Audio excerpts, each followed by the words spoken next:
Mr. President. Senator from Tennessee. Mr. President, I rise to speak of the issue before us. And I, too, have, on every occasion, done what is necessary to keep us from alienating an ally, Saudi Arabia.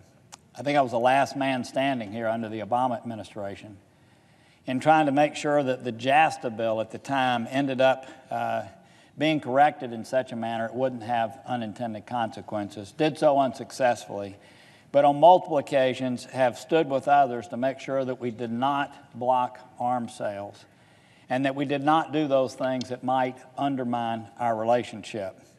Let me walk through, for those who are tuning in, what the process is. Today we have a vote on discharging this piece of legislation out of the Foreign Relations Committee. That is all that is happening today. There's an executive calendar where we have cloture votes pending on nominees. That will burn off. And sometime next week, after this is discharged today, if it is so successfully, there will be another vote to actually proceed to this bill. If we proceed to the bill, then what happens is a series of amendments are voted upon, and then there's another vote at the end of that as to whether people actually support the product that is created. So I just want to make it clear today, what I'm not doing today is voting for the substance that's before us. I reserve the right to do so, but I'm voting on our ability to have a debate as it relates to our relationship with Saudi Arabia. We had a briefing today that was very unsatisfactory, but by two people that I highly respect. Secretary Mattis, Secretary Pompeo are two people that I work closely with and admire greatly. I found their briefing today to be lacking. I found that in substance, we're not doing those things that we should be doing to appropriately balance our relationship with Saudi Arabia between our American interest and our American values. There's been a lot of rhetoric that's come from the White House and from the State Department on this issue.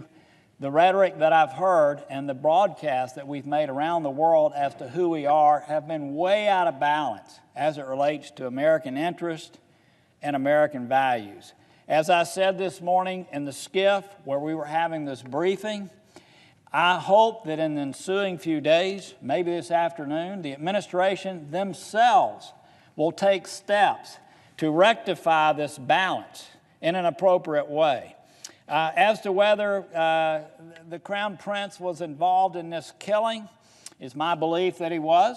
It's my belief that he ordered it. I don't have a smoking gun. But what I do know is that he is responsible for this agency that carried out the killing. He has done nothing to show ownership over what has happened. And that is an affront, not just to the American people, but it's an affront to the world.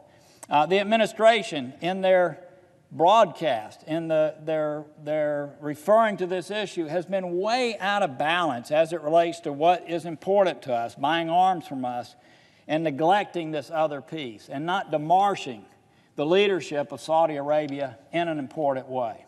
So what I'm doing today is I am voting to discharge out of our committee this bill. There'll be another opportunity next week to decide whether we proceed to it.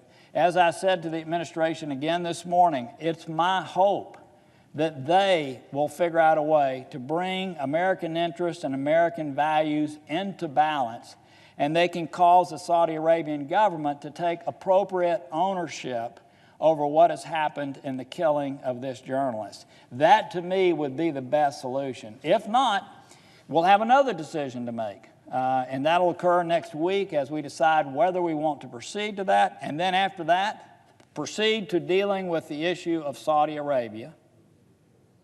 Then there'll be another point in time where we can decide whether we like the substance that may be created in an amendment process going through this. So today I support this piece of legislation. I support discharging this piece of legislation so that this body can have a fulsome debate about our relationship to Saudi Arabia, what has happened with the journalist, and the important issue of the war in Yemen, and all the things that we need to be doing as a country to counter what Iran is doing in the region. With that, Mr. President, I yield the floor.